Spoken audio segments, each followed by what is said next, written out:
Hi, everybody. I'm Randy Bach today, as in on many days, and I'm honored as on very few days, but some, to have with me the brilliant Jonathan Leaf. And we're going to talk philosophy. So, Jonathan, what is philosophy, literally? How has it been applied? Are the philosophers the right point to be? Have they been the right people to espouse philosophy? And what is your current work on in the topic? Yeah, I think these are big questions that are sort of unasked often in philosophy classes.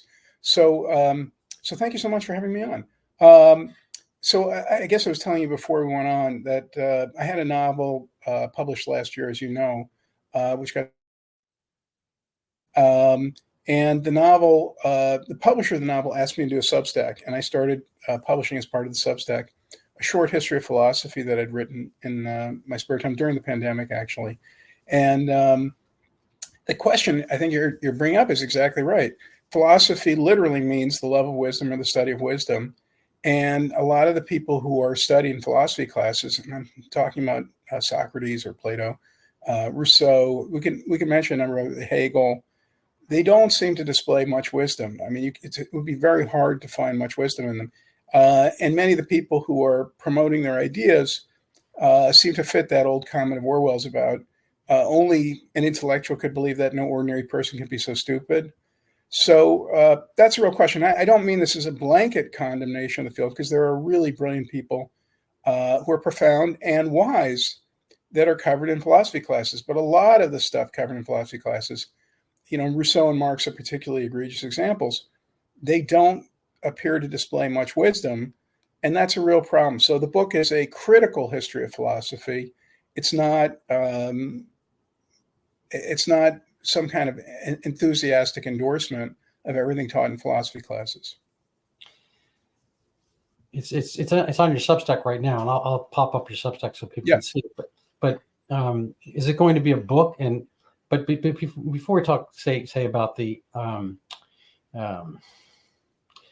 characteristics of what form it will take, I'd like to know how you became interested in the topic yourself, and at what age were you attracted to philosophy? How has it served you, and how has it served people in general? Well, like many people, I got exposed to it in college for the most part. Actually, that's not entirely true. I read Nietzsche, and I read some other stuff in high school. But many people, in college, you get exposed to these so-called great philosophers. I say so-called because they're not all.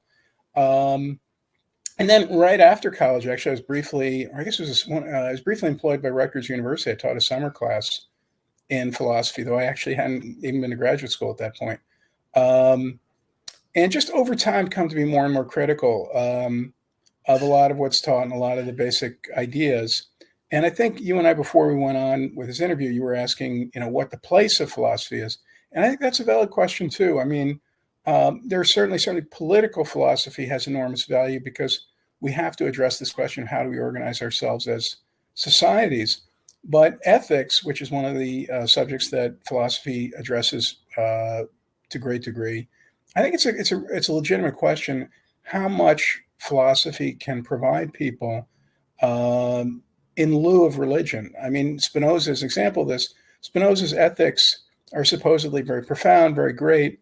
I don't know if more than 4 people ever read Spinoza's ethics and then said, "Oh, well, this is what I've got to do." There's no question, though, that people, when they go to church or synagogue or mosque, whatever it may be, that this does influence their daily life, perhaps less than people would talk about whitened sepulchres and talk about the hypocrisy of religious people. But there's no doubt most religious people are greatly influenced by the ethical systems that they're taught, the belief systems they're taught.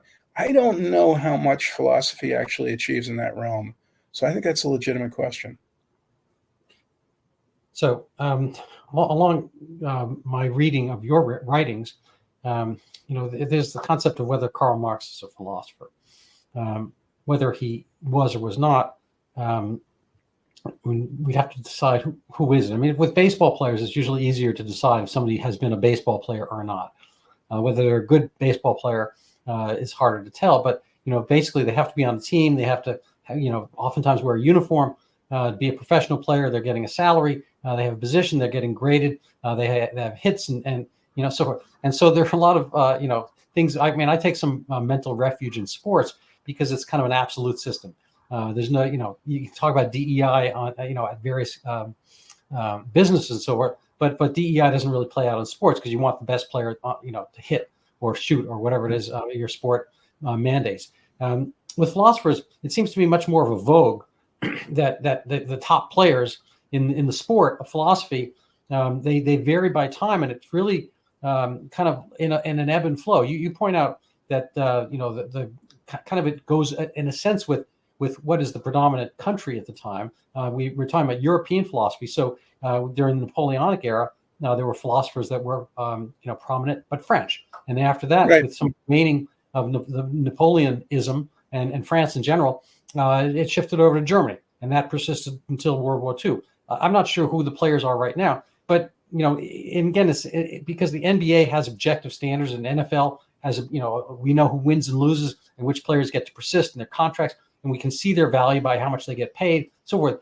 Now, philosophy, is it a little bit like diets? Faddish.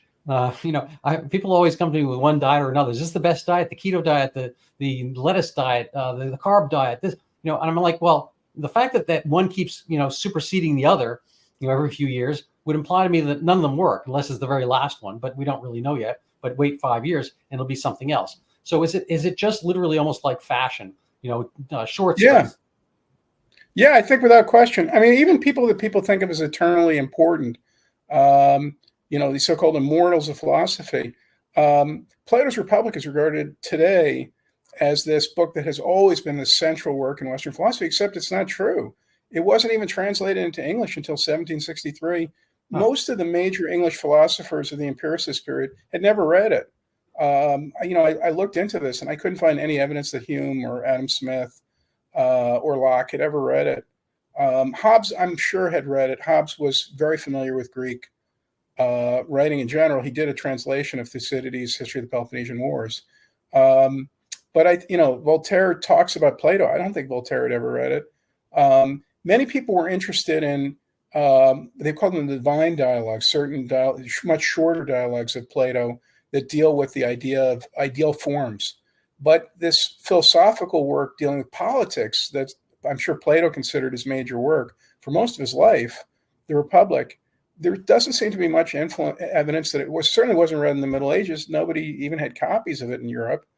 And even when, after the fall of Constantinople, copies turned up in Europe, nobody seems to have thought it was particularly important, which until really the end of the 18th century, which makes sense given how crazy it is. But recently, there's been this idea that it's a very important work. But we could go beyond that and say, there are early 20th century, 19th century philosophers who were taken very seriously. There are philosophers who won the Nobel Prize who are almost completely forgotten today. These are people who wrote within the last 100 years, and they were very briefly considered very important, and then they were almost completely forgotten.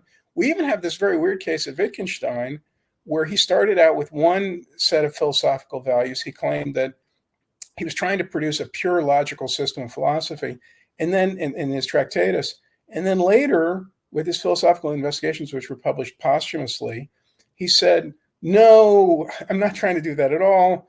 It's impossible to deal with lots of philosophical questions because of the inherent limitations of language. What I was doing at the beginning was a complete waste of time.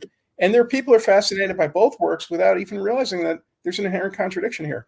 So no, there's no question that works come into vogue. They become very popular, and also the interpretations of them. So in the late 19th, early 20th century, Nietzsche was of great interest to people because of his racist ideas.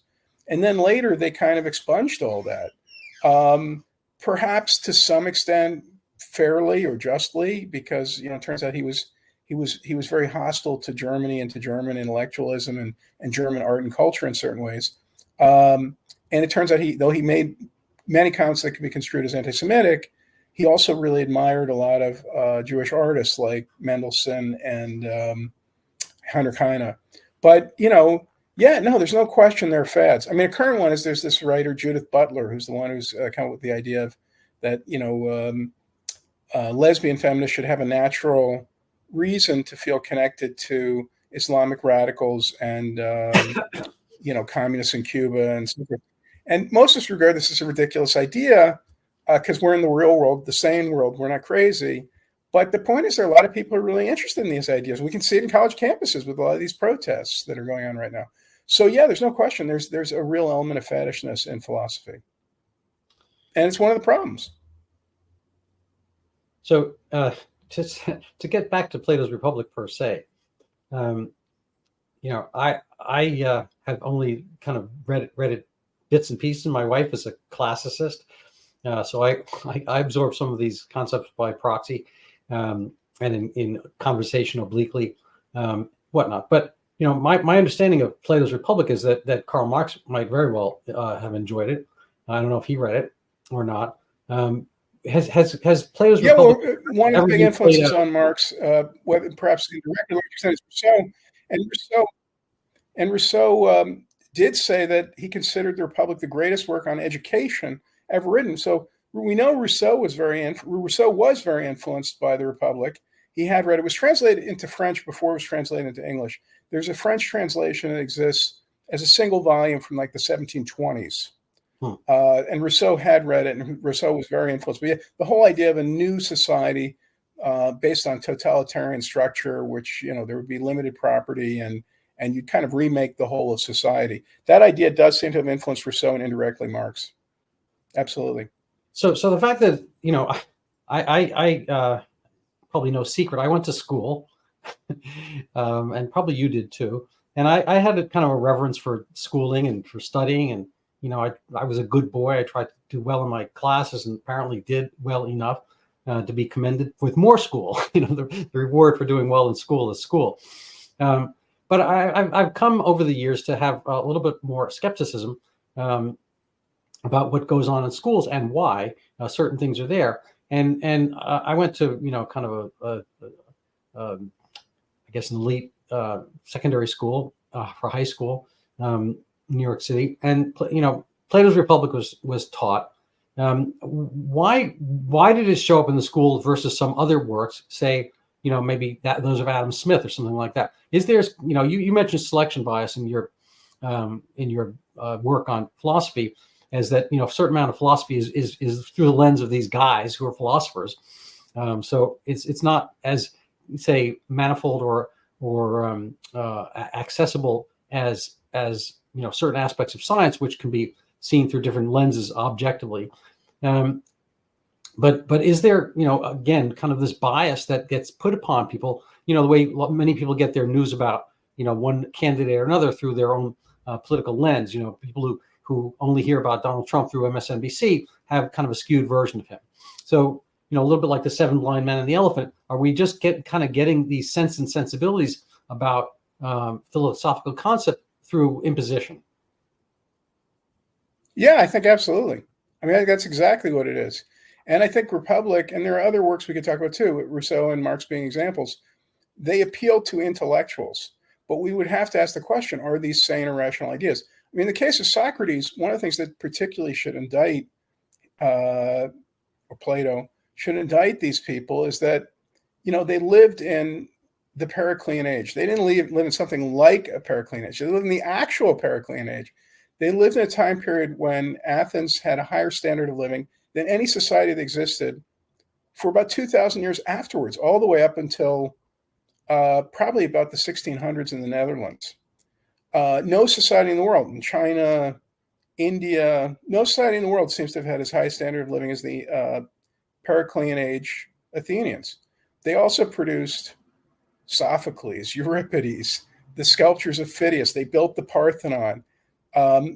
Plato, who set up the academy, was the boss of people who made major discoveries in geometry and, to a lesser extent, mechanical engineering. This was an incredible period of human discovery and achievement, and they were against it. They openly said, we think, Sparta is a better country, a better city-state. Sparta, 90% of the people were slaves, and every year they had an annual festival where they would take out the best students and they would kill the slaves for kicks. That's what they thought was better. These are people who are really, really far out. And people kind of forget what Socrates' trial was about. It's pretty apparent, and we have Plato's account, we have Xenophon's account, they were his disciples. But we don't have an account from any objective source, but we can use common sense based on what they tell us. One of Socrates' former students, this guy Critias, became the leader of something called the 30 Tyrants. They were a group of people who took power after Sparta defeated Athens in the Peloponnesian Wars. And they killed somewhere between 3 and 5% of all the citizens within 8 months. They stole a lot of the wealth of the country within 8 months. And after they were thrown out of office and a democracy was reestablished, there was a desire to prevent this from happening again. And one of the first things they did is they looked at who were the leaders of the 30 tyrants. Well, the leader was a former student of Socrates, who's also Plato's first cousin once removed, Critias. The head of the cavalry was Xenophon, another of Socrates' students. The general in charge of their main port, Charmides, was also Plato's uncle, was also one of Socrates' students. There were a whole series of leaders of this tyranny, this horrible oligarchy that was imposed, who overthrew the democracy, tried to create perhaps this ideal republic Socrates had been teaching them about, who were closely connected to Socrates. So they definitely wanted him out of town. And it seems that what they wanted was for him to ask for exile, which is reasonable given what happened. And he refused. He insisted on being executed. And the way they executed him was they forced him to drink hemlock. Now, where did this innovation of killing someone, executing someone by drinking hemlock come from? Oh, the 30 tyrants introduced this punishment, and they used it on thousands of people. So this was a classic example of the punishment fits the crime. And everybody who saw or knew of Socrates' punishment and his death would have understood that. So that's the context in which we should think about Socrates and Plato. Except it gets worse, and that Plato then, after he'd had some success setting up the academy, went to the city of Syracuse, which was not a democracy, and tried to create philosopher kings, tried to do what Socrates said he was going to do, and it was a disaster. And then he came back to Athens, and he started doing these philosophical writings. So these were people who had abundant reason to understand what was beneficial about democracy and what was terrible about totalitarian or authoritarian regimes. Does this display wisdom? I think most people say it does not display wisdom. And that's the context in which we should read these writings, but that's not the context in which they're generally taught. So that's a problem to my mind. No. Well, it's kind of like hearing about the age of COVID through, Dr. Fauci, Deborah Birx, and so forth. I mean, you anything has a lens. Exactly. And so, I think there is an objective reality.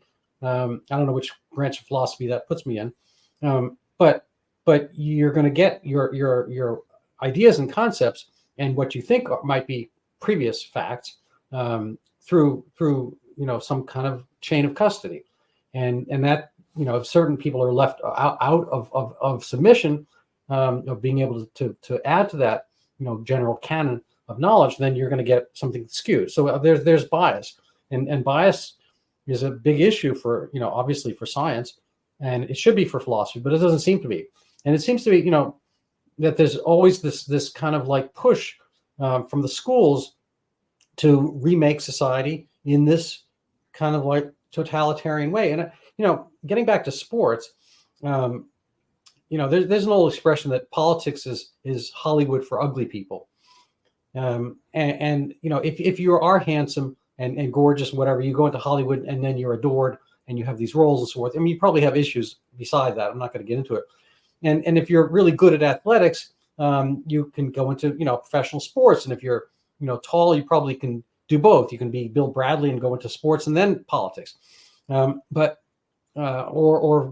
from sports into screen acting, like the famous screen idol O.J. Simpson. I mean, maybe not giving good examples here, but the fact of the matter is that I'm just wondering, is a fair amount of what we see from academics that based on that old kind of dictum, those who can do, those who can't teach, and is this kind of like become a politics of envy for those who can and do from those who can't, and then it becomes a vindictive aspect of getting back. I mean, I think that Marxism is a politics of envy, and if you can't make and build and do something, you can take it from the people who have.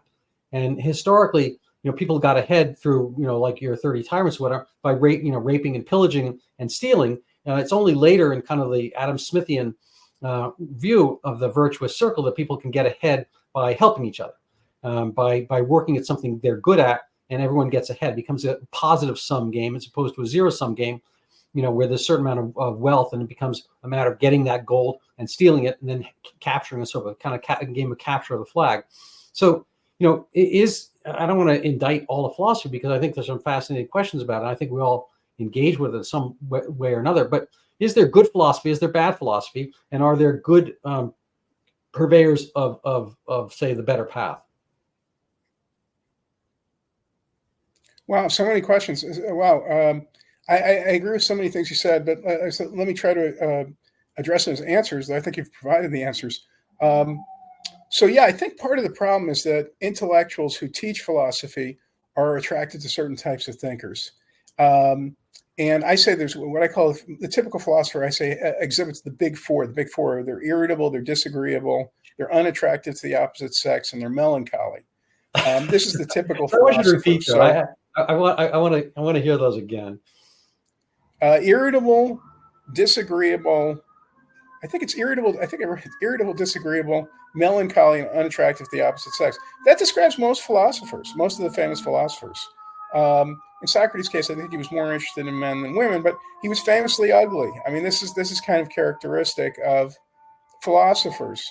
Rousseau was actually not a bad-looking guy, but he had all sorts of weird health problems, and he had no money, and for much of his life. And they're usually people who are very unhappy, and they have this kind of gestalt. And the gestalt is interesting people. They have a kind of worldview, that's very interesting to people. But that doesn't make it wisdom. That doesn't. But are there great philosophers? Yeah, I think there are. And in this history, I talk about someone really. While people may be appalled by what Machiavelli's saying, there's no question Machiavelli had great insight into the nature of particularly authoritarian society, though he was actually a believer in representative government and had fought for it and worked for it and so forth. Montesquieu, came up with the whole idea of balance of powers. Incredibly great philosopher. De Tocqueville, amazing thinker. And someone who, by the way, all these people had been involved in real world politics. They had real experience with politics. Machiavelli had helped run the Florentine state. De Tocqueville had been a judge. And not de Tocqueville, he had been a judge, actually. But I was going to say Montesquieu had been a judge. De Tocqueville had been a judge. He was actually Minister of Foreign Affairs briefly in the French Republic, the Second Republic. So these people actually knew what they were talking about. They weren't just sitting in a room angrily coming up with propositions. So I think there's one living philosopher I think is an amazing thinker, and I think you and I have chatted about Thomas Sowell. There are a whole bunch of writers we could mention who are really great and original philosophers. Adam Smith. And I think actually that brings up another point, which is that philosophy tends to dismiss other fields, including economics. They used to call economists the worldly philosophers. And I think it's a good description.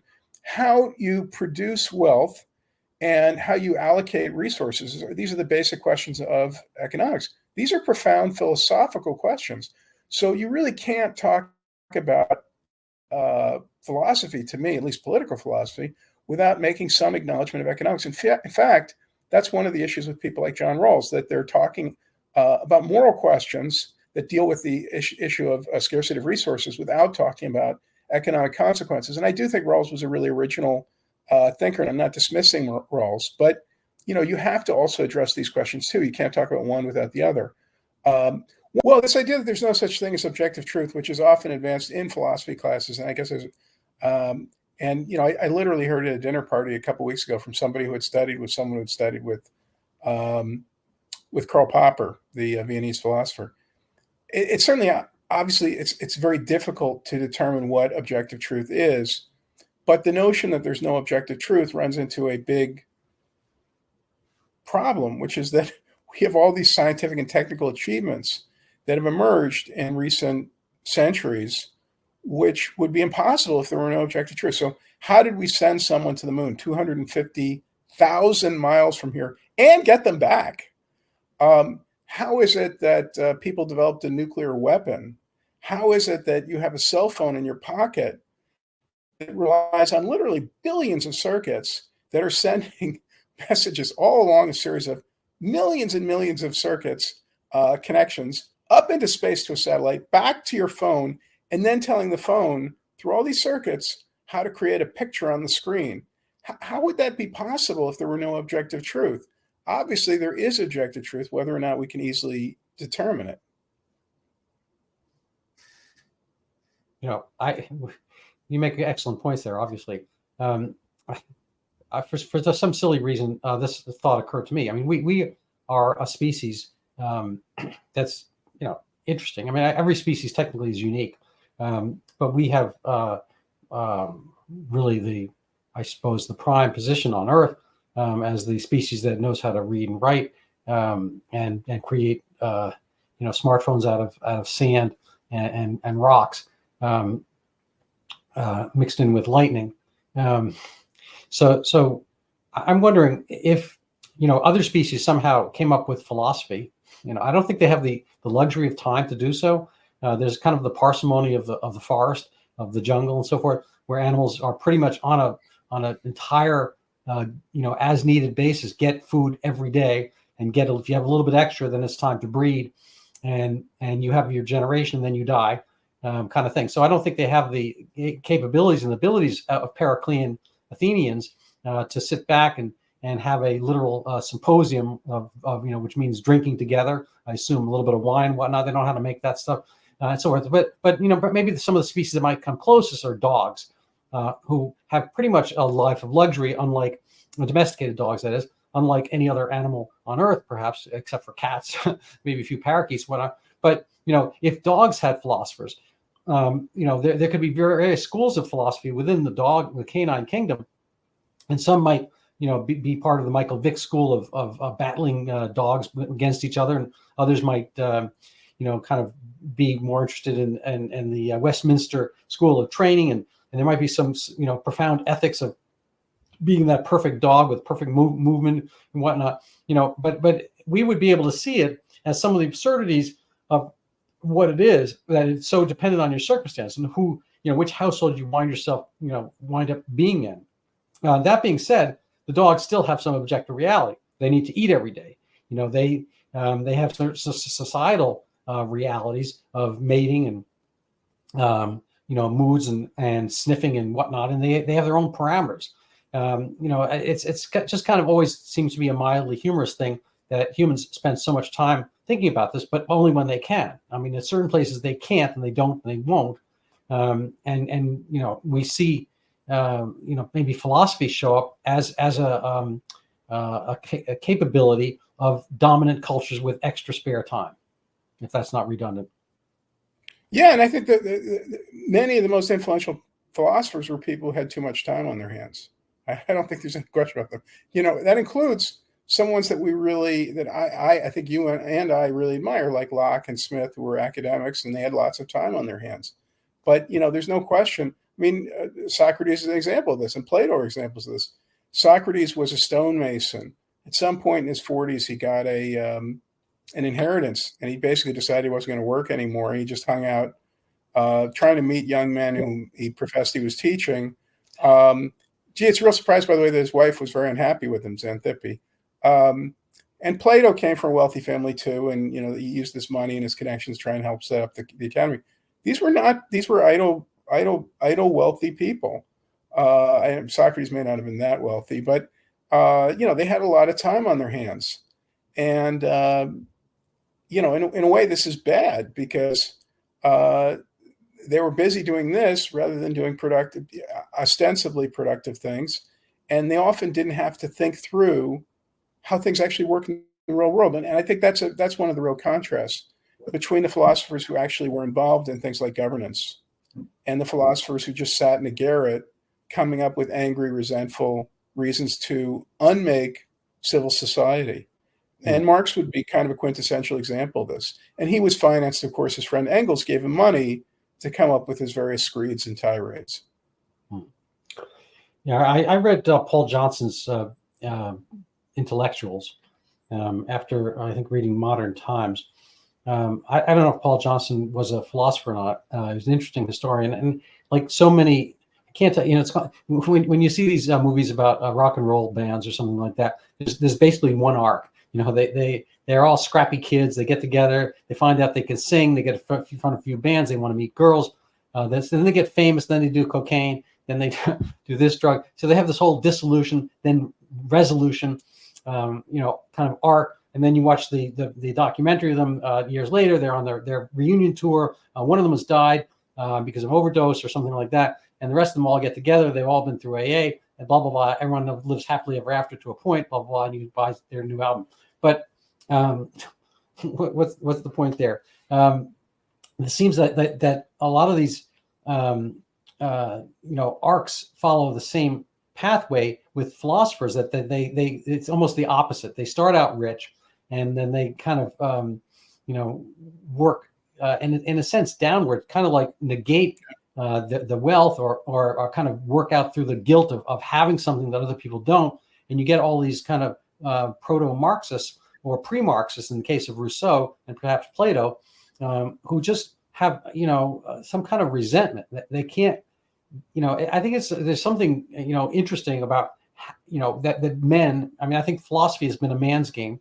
That men have to get the stuff. They have to get their meat. They have to, hunt it down and get it in order to be validated. When you're given it, I think there's some short circuit in the brain that negates all the action thereof. And then you have to kind of figure out how crappy society was because it gave you all this stuff without working for it, although you don't phrase it that way. And then it plays out in all these kind of resentments, and so the arc I was going to get to was for Paul Johnson, like every other almost writer or philosopher, professor who's a conservative. It's like, oh, he started out as a Marxist, like Thomas Sowell, we mentioned, started out, I believe, as a Marxist, socialist or communist or whatever, one of those things, before he had kind of his epiphany. I think it was on a bus or something like that. We can get into a later point, but Paul Johnson, started out as a socialist. But all these guys, so there's kind of like two types of professors out there: those who start out as socialists and stay that way, and the very rare breed who doesn't. I don't know if you want to speak to any of that. Well, just about Johnson and Sowell, both of whom I'm huge admirers of. And I feel very fortunate that I actually met Johnson once briefly, like just to shake his hand and then talk to his wife and a friend named John O'Sullivan, who used to be the editor of National Review for, 20 or 30 minutes at a cocktail party once. Johnson denied that he'd ever been a Marxist. He was a, active Labor Party member and, some kind of quasi-socialist, but he claims that he was never actually a Marxist. Sowell was very much a Marxist. In fact, he wrote he worked on his graduate thesis, his undergraduate thesis at Harvard was about Das Kapital, and he learned German to read it. So yeah, I think that this is not unusual. Of course, there's that comment attributed to Churchill which it's never been proven he actually said it, that if you're not a socialist when you're 20, you have no heart, and if you're not a conservative when you're 40, you have no head. And I for which I have a lot of sympathy. And I think if you'd met me when I was 18 or 19, I probably would have told you I was a socialist. I think Marx is an important point. And if I could just say a little more about Marx. One of the interesting things about Marx is that economists, by and large, with very few exceptions, in fact, I would go so far as to say, don't consider him an economist, which makes sense because he didn't know about one of the basic ideas in economics that was developed in his lifetime and widely accepted in his lifetime, but he didn't keep up with economics, which is marginal utility, which is used to explain why people buy what they do and how the price system works in a market economy. He had no familiarity with this. He believed in a discredited idea called the labor theory of value, which basically says that things are expensive because there's a lot of labor in them, and then there's an additional thing which he calls surplus value, we would probably call profit. His explanation is a little more complicated because he does know about depreciation and some other things. So that's his basic explanation. And most economists just kind of laugh at this. This is like having a theory of physics in which there's no gravity. By the way, the theory that labor value explains things, even Smith, who sort of believed in it, knew it was wrong at some level because he came up with this famous thing called the diamond water paradox, where he pointed out that there's this weird thing that you walk into Sahara and you have a diamond with you, you'll gladly swap it for a cup of water. So something's not right with this theory. But anyway, all of Marxist economics is based on this, which is why it's not really economics. So he's not really an economist. And yet people have imported and economics textbooks. For instance, if you read the Krugman textbook, that's the most widely used high school textbook on economics, it actually doesn't mention Marx. It's about 800 pages. Marx has never mentioned textbook. Krugman's a leftist, but he doesn't even bother mentioning Marx because he knew he'd be laughed at if he mentioned Marx. So most economists kind of regard him as a joke, but he's been imported into philosophy because he has some supposed wisdom to provide based on his knowledge of economics, of which there's none or very little. So it's really very bizarre. And yet he's one of the most influential figures in modern philosophy. And if people in philosophy had more familiarity with economics, psychology, anthropology, et cetera, I think the field would be much better off. And to be fair, there are some academics now who are trying to incorporate ideas from other fields, including psychology in particular. And I think that's a healthy trend. But this is a big problem. They have this kind of closed system, and they've decided on certain kind of essential works, starting with Plato's Republic. And they're not interested in any kind of assessment of whether these works are actually real philosophy or whether their ideas can be proven in any kind of real world way, whether they have any logical validity. Mm-hmm. Well, I'm going to segue slightly. I was wondering if you could talk about kind of like more recent philosophy from Kierkegaard onward to what we have, and what are the, or if you could just be a cork on the water and give us a kind of an assessment of how we've gone through philosophy of the ages. We could go back a little bit further, but Andrew Klavan was talking about Kierkegaard just the other day, and I'm wondering if you can kind of tell us what his thoughts were and how has philosophy changed since his time? Well, I think he's often said to be the first existentialist. And one point that should be made is that there are many works of philosophy which are fun to read. They're enjoyable. The Symposium is a really fun philosophical story. And apparently, I don't know ancient Greek, but many people claim that it's a masterpiece of style in Greek. I think most of us would say that reading Nietzsche is a lot of fun. Reading Pascal is a lot of fun. I think there's some of that with Kierkegaard too. Kierkegaard, as regards his first existentialist, because he's very interested in this idea of how do we experience life, and he was specifically interested, of course, in how do we achieve salvation through some kind of personal experience, some kind of personal spiritual journey. And he wasn't really interested in Orthodox Christianity of any sort. I mean, his background was Protestant, but he wouldn't have been interested in Catholic Orthodoxy or Eastern Orthodoxy either. I think there's no doubt he's a really original writer and sometimes an entertaining writer. But again, he's one of these weirdos he came from money. He's living in a garret somewhere. He's writing these crazy essays. It doesn't seem totally connected to the real world. And I think the average person probably would say, I don't know how much I'm getting from this. I don't know how much wisdom I'm getting from this. And that's a problem. But he starts this kind of philosophical trend, which includes Nietzsche and Heidegger and so forth, where philosophy becomes very personal. And existentialism is, this philosophy, and it reaches its apogee or depth with people like Sartre who say, existence precedes essence. So in other words, we have this being, we have this potentially consciousness that exists before we actually have physical essence. And now I know you're a medical doctor, and I think you can tell the people listening far better than I that this is actually a physical impossibility and nonsensical. In Sartre's case, it becomes particularly ridiculous because he also claimed to be a Marxist. Marxism claims to be, not that it is, it claims to be a purely materialistic philosophy. So how can you be purely materialistic and yet also existentialist? It's impossible. It's sort of like saying, I'm really committed to skiing, but I'm a quadriplegic who never leaves home. You can't be both. It doesn't work that way.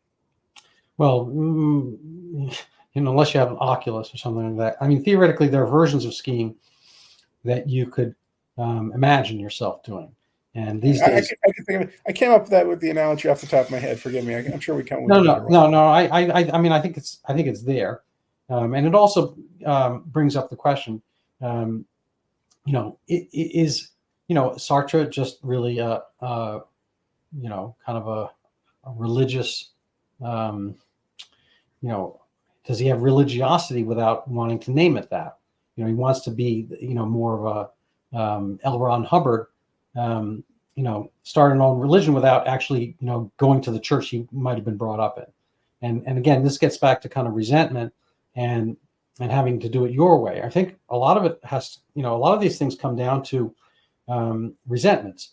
And Karl Marx himself, he's not personally to blame. I think his father and grandfather, I think they were Halevi. I think his grandfather was a rabbi and a prominent one, and the father wanted to pursue a career in X, Y, and Z, but he was barred by his Jewish name, and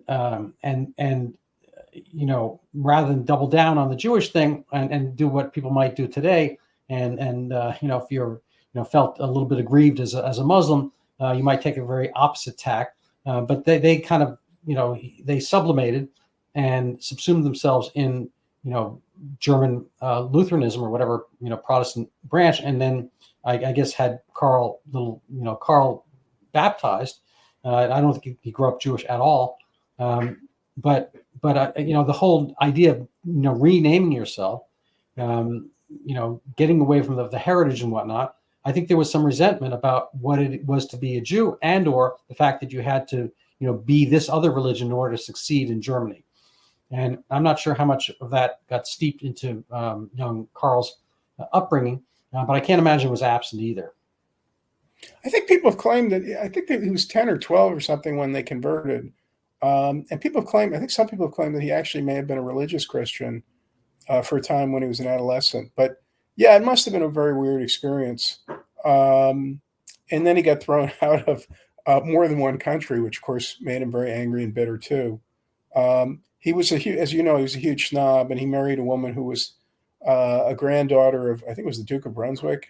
And he would regularly tell people, my wife comes from the aristocracy, and he would even invite people to events, and he would note that his wife came from the aristocracy. And then occasionally he'd send these racist letters to people. He's a kind of an appalling human being, but and then he always talked about the exploitation of the working classes, and he had an affair with his maid and got her pregnant and ruined her life. And that's a whole nother story. But these were, most of these so-called great philosophers a lot of them were resentful, angry people. As you say, almost all came from the upper middle class or the upper class. And many of them were very uninterested in how the real world actually functions. So Marx, for instance, seems until very late in his life never to have been in a factory, though industrial labor was the main subject he wrote about. And that's a real contrast with Adam Smith. Smith began Wealth of Nations by describing the operations of a factory. He was really interested in how factories worked. He'd spent time in them. So that's another problem, this absence of field research in a lot of philosophy. And also that contrasts again with people, like Machiavelli and de Tocqueville, who'd actually been involved in governance and who traveled around and met people and, were informed about the world. So, it's stipulated that you are looking at European philosophy. My understanding is there are a few other continents on Earth. I can't remember all of them. There's Antarctica. I don't know if there's any Antarctican philosophy. And we got Australia. And just so contextually, does philosophy just follow the pathway of the battles and the religions of that area? And so to that point, Eastern philosophy, or Middle Eastern, African philosophy, South America, and or today, who are the philosophers and how are they playing out? So that there's a couple different things, different items you might want to pick from that menu. I'm probably not qualified to answer that question. I mean, I have read about Buddhism and Taoism and so forth, but I just don't know enough. I really wouldn't be qualified to answer that. Fair enough. But So, I would say, a lot of what we construe today as Eastern philosophy has a religious component. I mean, people of course have even treated Buddha and Confucius as gods or demigods. And I think you could argue that that's healthy in some ways, and that if you're looking for an ethical component to philosophy, then people are going to take these things much more seriously. And again, one of the problems with philosophy, as it's taught as an academic subject, and as it was written by people like Marx, was that they wanted their ideas to be taken very seriously. But if they're just intellectual conceits, it's very hard to get large numbers of people to improve their conduct or behavior based on it. And that's a profound inherent problem. Is Jordan Peterson a philosopher? I don't know his work well enough. I don't know. I've never read his stuff. I don't know. I wish I could answer that question. I can't. Fair enough. So I probably I'm not sure how to pronounce his name. This Zizek guy. How do you say Slavov? Yeah, Slavoj? he's a kind of quasi-Marxist. He's kind of incorporated a lot of the contemporary popular trends in philosophy, like Marxism.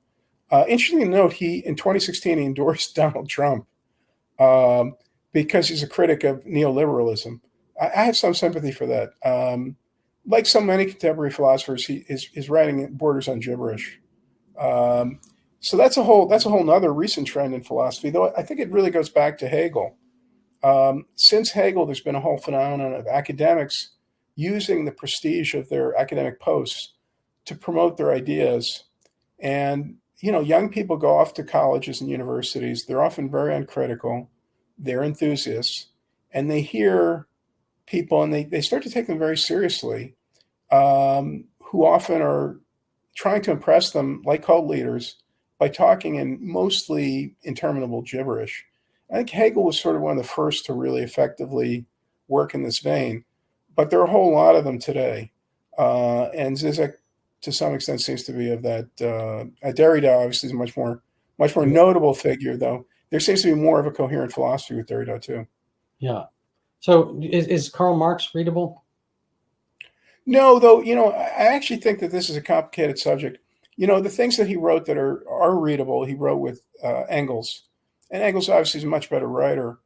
But I think part of the reason that Das Kapital is so unreadable is that he was trying to square the circle. I think nobody makes this point, but I think it's sort of obvious and implicit.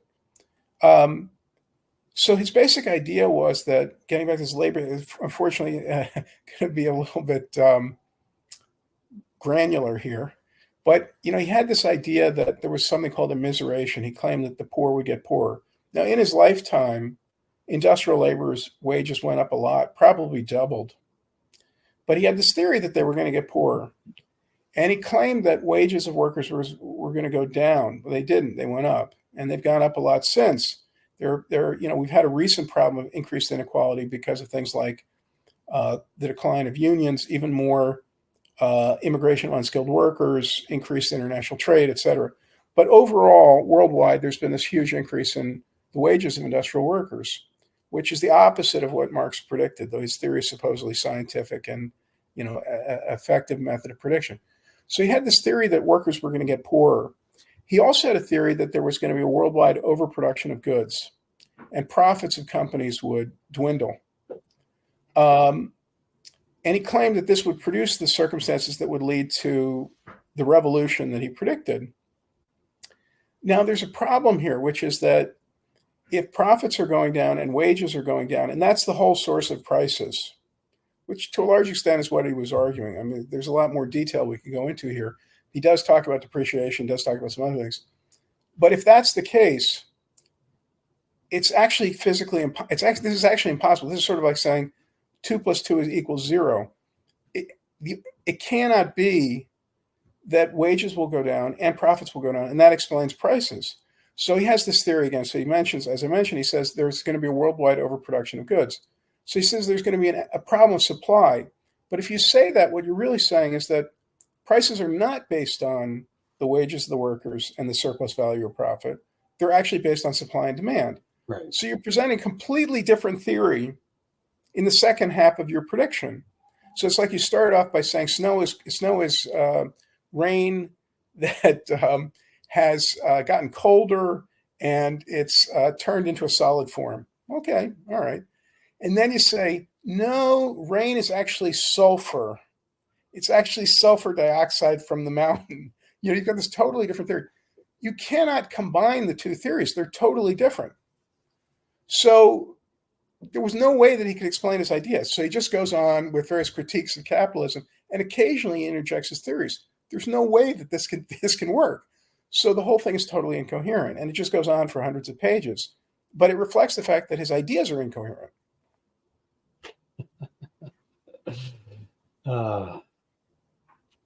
Amazing. And yet he still gets sales. I mean, I assume he's not collecting.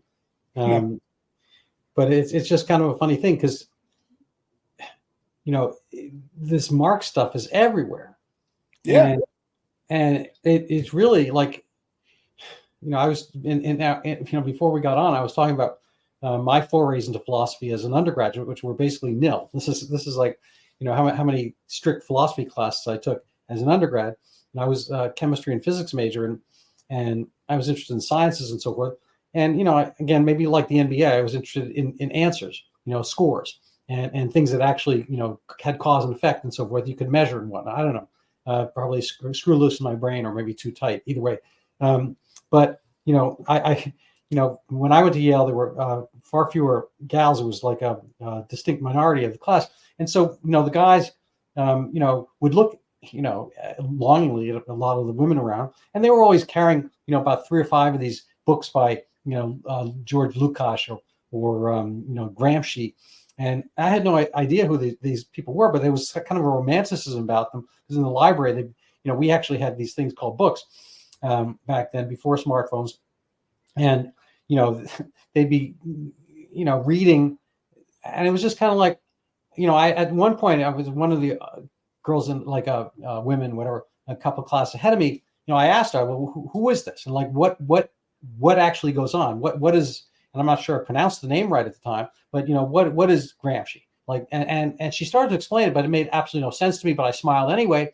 But that's kind of my, grounding in philosophy. I really enjoyed economics though.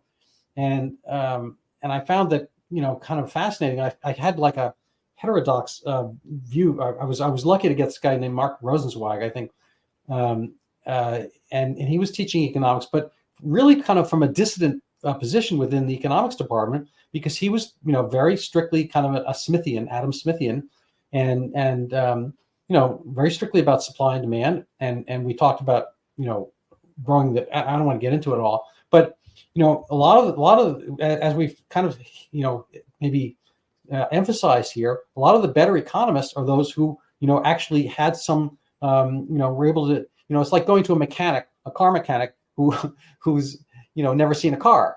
And you want your guy to be able to, put the dipstick in or check the spinning of whatever, the matching up of your distributor, whatever it happens to be. And you want them to know something about the cars. And I think that's what Adam Smith and the other, Thomas Sowell, in a sense, have, that they're actually looking at something that actually how they work. So I don't think economics is the only way of doing this. I think there are other ways of bridging into philosophy, through biology or potentially epidemics or, any number of other things. But really the philosophy, if you want to get down to it, is, as you said, a love of wisdom, but it can really divert using a similar root word into sophistry, and which is kind of a misuse. So I think there's philosophy, and maybe we should come up with a new word, philosophistry, where you fall in love with sophistry. Anyway, so we're kind of rounding out the hour here, and I'd like to give people a chance to follow your page, and I'll put it up in a second.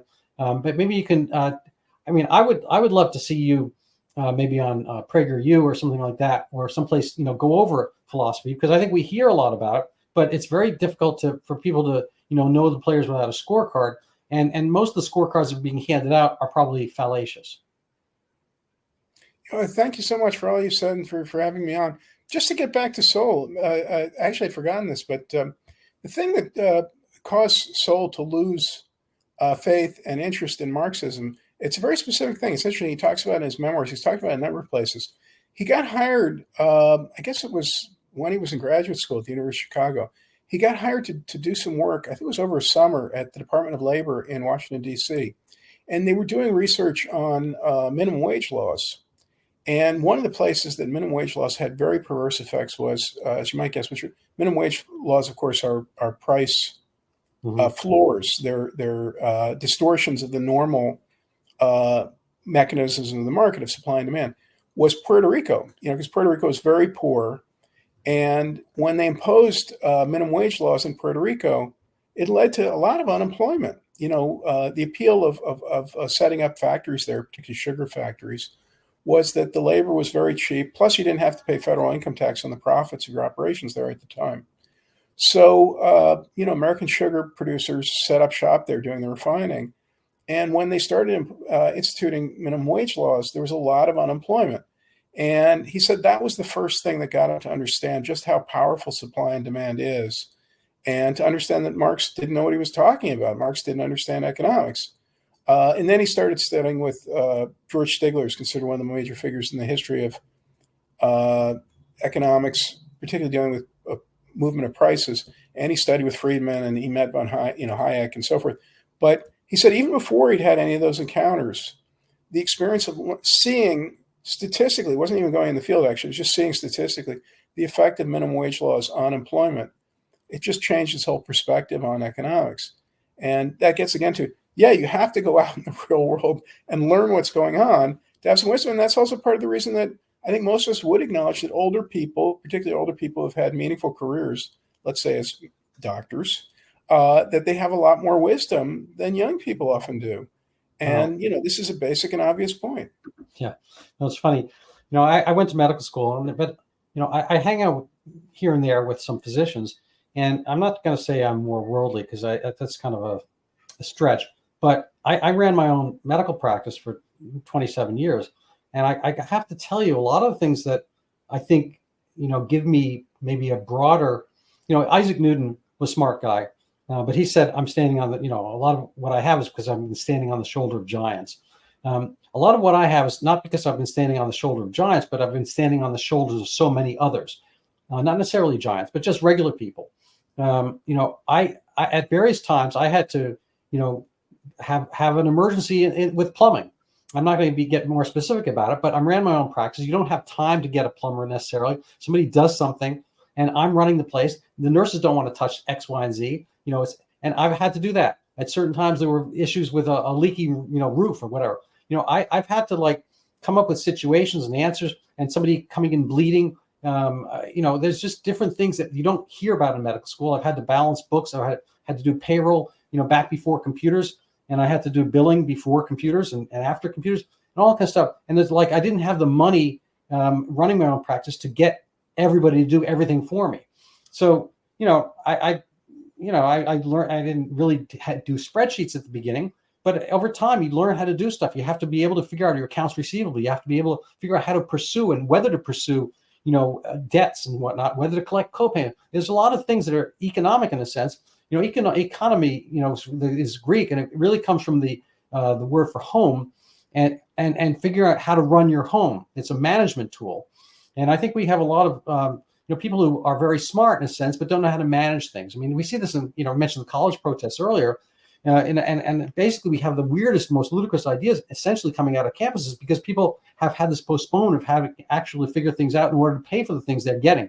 And they're at the tail end of one thing or another of getting, stuff handed to them. And it's a sadness in a way. Anyway, I do want people to see your book, and I've read it, and I'm not going to missay it this time.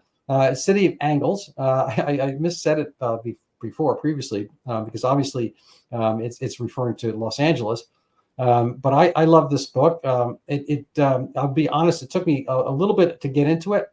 Probably first few chapters before I started rolling along. I think you have an interesting way of writing and sensibility. People can find more of that through your Substack. Here and there, I kind of see myself as a cryptic crossword guy, and when I know a lot of words, and I had to go hunt for some of your words, and I find that interesting to see them in context.